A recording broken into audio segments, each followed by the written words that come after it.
Baik, bismillahirrahmanirrahim. Assalamualaikum warahmatullahi wabarakatuh. Kita lanjutkan perkuliahan kita.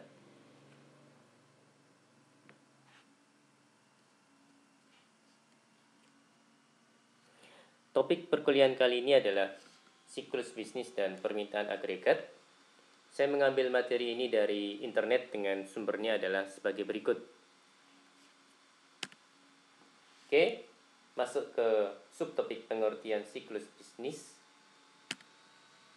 Siklus bisnis adalah fluktuasi ekonomi yang melanda produksi nasional, pendapatan, kesempatan kerja yang biasanya berlangsung selama 2-10 tahun yang ditandai dengan adanya kontraksi dan ekspansi di seluruh sektor ekonomi.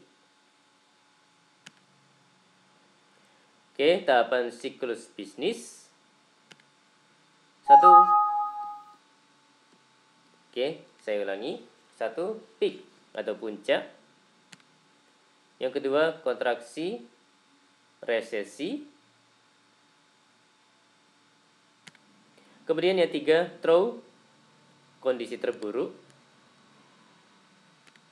Yang keempat, ekspansi, pertumbuhan. Oke, teori siklus bisnis. Ya, mekanisme internal, poin-poinnya ada multiplier accelerator teori,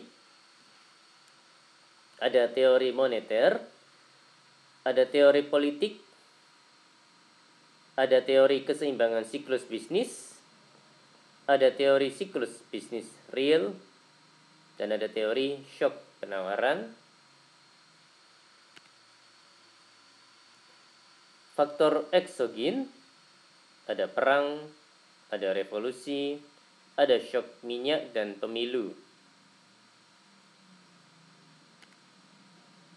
Oke, macam-macam model peramalan terhadap siklus bisnis.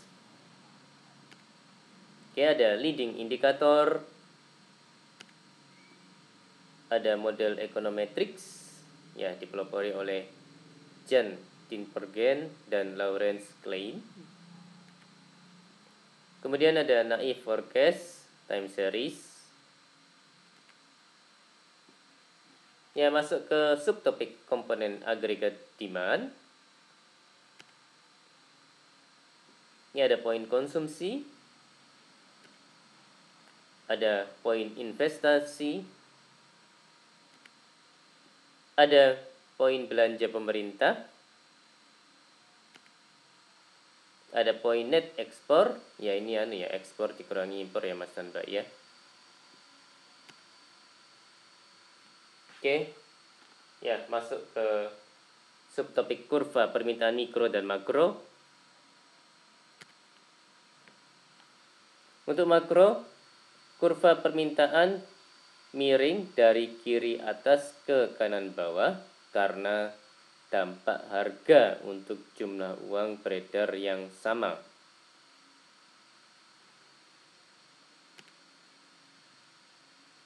Untuk mikro, efek substitusi dan efek pendapatan.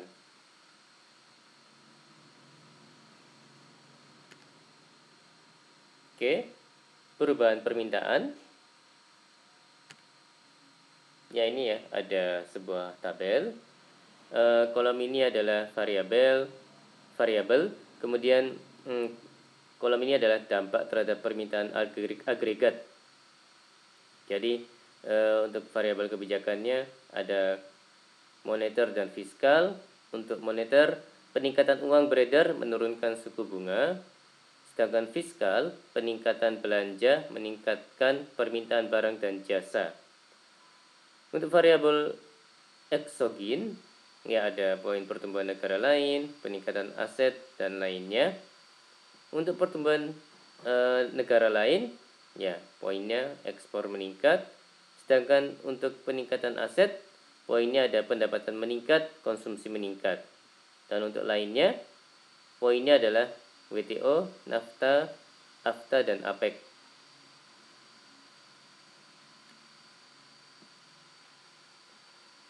Oke.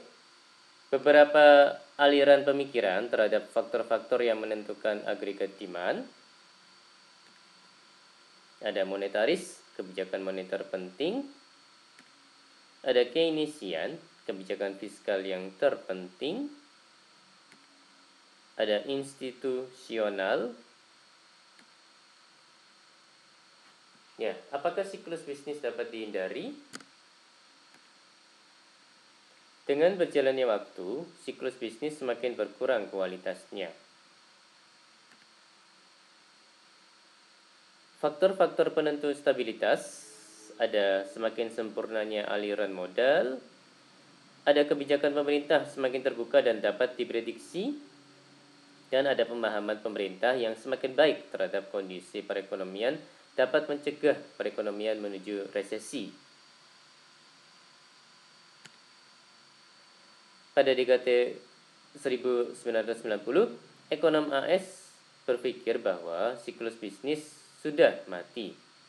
Di Amerika Serikat, siklus bisnis sudah tidak terjadi, tetapi siklus bisnis muncul di negara lain.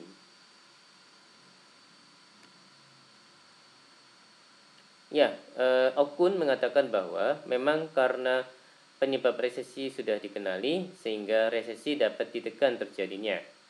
Tetapi kita tidak akan mampu menghadang terjadinya resesi.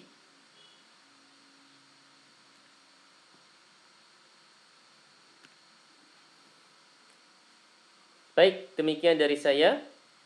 Mohon maaf kalau ada kata-kata yang salah. Terima kasih atas perhatiannya. Wassalamualaikum warahmatullahi wabarakatuh.